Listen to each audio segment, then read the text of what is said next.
అంటే దాని విషయానికి వద్దాము. అయితే మూడో ప్రత్యామ్నాయం నా ఉద్దేశంలోనండి మన రాష్ట్రంలో జరుగుతుందా అంటే నేను ఆశావహంగానే చెప్తాను దానికి ఆన్సర్. జరిగే అవకాశమే జరగలేదు కాబట్టి జరిగే అవకాశం ఉందని అనుకోవాలి. ఎందుకంటే ఆల్రెడీ పాస్ట్ ఇలా అయిపోయింది కాబట్టి ఫ్యూచర్ లో ఏదో ఒక ఆశాకిరణం మనకి తగులుతుంది అని ఆశను మాత్రం మనం వదులుకోకూడదు, పోరాటాన్ని వదులుకోకూడదు అనేది నా ఉద్దేశం. అయితే అది ఎప్పుడు జరుగుతుంది, ఎలా జరుగుతుంది అని అంటే రకరకాలు అయిన పరిణామాలు దానికి అవసరం. ఒకటి ఏంటంటే మళ్ళీ మనం ఆల్రెడీ జరిగిన ఉదాహరణలోకి వెళ్తే మనకు కొంత ఎన్లైట్మెంట్ కలుగుతుంది. మళ్ళీ నేను తమిళనాడు విషయానికే వస్తాను. తమిళనాడులో జరిగింది ఏంటంటే వాళ్ళు కేవలం ఒక పొద్దున్నే లేచి మనం రాజకీయాల్లోకి వెళ్ళిపోవాలి అని చెప్పి వెంటనే జరిగిన విషయం కాదు. దాని వెనక బోల్డ్ అంత వర్క్ జరిగింది, దాని వెనక బోల్డ్ అంత సైద్ధాంతికమైన చర్నింగ్ జరిగింది. సో ఆ ఐడియాలజికల్ చర్నింగ్ అనేది మన సొసైటీలో ముందు జరగాలి.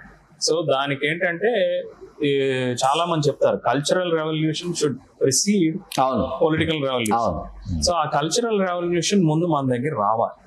సో ఆ కల్చరల్ రెవల్యూషన్ లో భాగం ఏంటంటే ప్రతిరోజు జరిగే విషయాల మీదే మనం స్పందించవచ్చు. రీసెంట్ ఎగ్జాంపుల్ తీసుకుందాం. రామోజీరావు గారు చనిపోయారు. ఒక రాష్ట్ర ప్రభుత్వం 13 కోట్లు పెట్టి కమెమరేషన్ మీటింగ్ పెట్టాల్సిన అవసరం ఏముందండి ఒక రాష్ట్ర ప్రభుత్వానికి? ఒక వ్యక్తి గురించి అందరి గురించి చేయరు కదా, అది వాళ్ళకి అత్యంత ప్రీతిపాత్రులు, వాళ్ళకి కావాల్సిన మనుషుల గురించే చేస్తారు.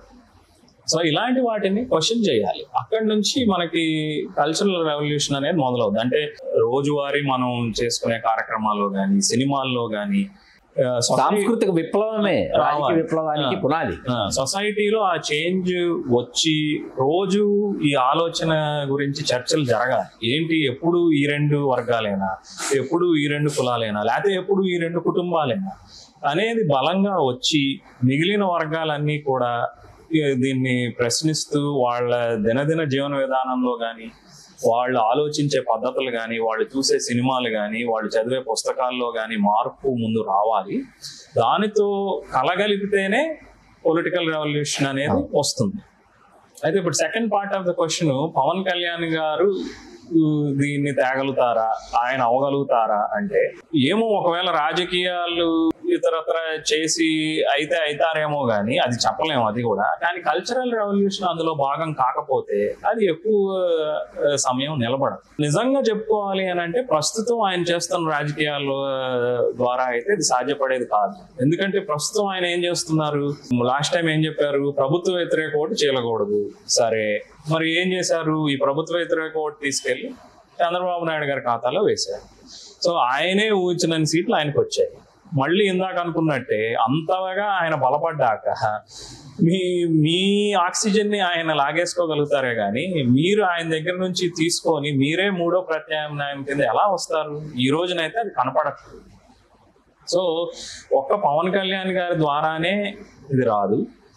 ఒకవేళ వచ్చినా ఆయన ఒక డిఫరెంట్ టైప్ ఆఫ్ రాజకీయాలు చేస్తేనే అది సాధ్యపడుతుంది.